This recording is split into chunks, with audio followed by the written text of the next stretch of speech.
Public pressure is mounting to hold officers accountable for the death of Ronald Greene 2 years ago. So just yesterday, the world saw body camera footage of his brutal beating and arrest, sparking calls for justice across the country. Devin Bartolotta has that story. The video obtained by the Associated Press and released yesterday has since made national headlines. And activists believe public pressure may speed up the wheels of justice for Greene's family.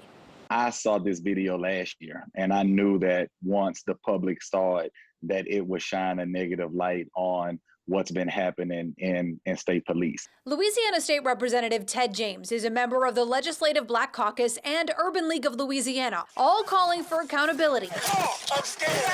After video of Ronald Greene's horrific last moments was leaked to the Associated Press. It's been 2 years since his fatal arrest in Monroe sparked a federal investigation. It is clear that there was a cover-up. It is clear that Trooper Hollingsworth lied. It is clear that Trooper Hollingsworth broke the law, and it's clear that Trooper Hollingsworth killed Ronald Greene. Let's not force the community and the family to go through a trial. In the video, Greene has just led police on a chase. He's pulled, screaming from his car.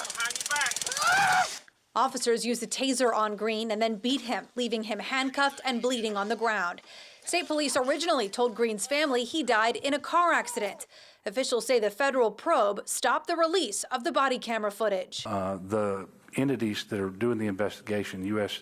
Department of Justice and the district attorney, haven't yet completed the criminal investigation. They've renewed their request that the video not be made public. One trooper of at least 6 involved has been arrested. Another, Trooper Chris Hollingsworth, died in a car crash after he learned he'd be fired. But outrage over Greene's brutal beating is building. The Southern Poverty Law Center wrote in a statement, quote, "This is just the latest in a long line of situations where black men have been brutalized by police.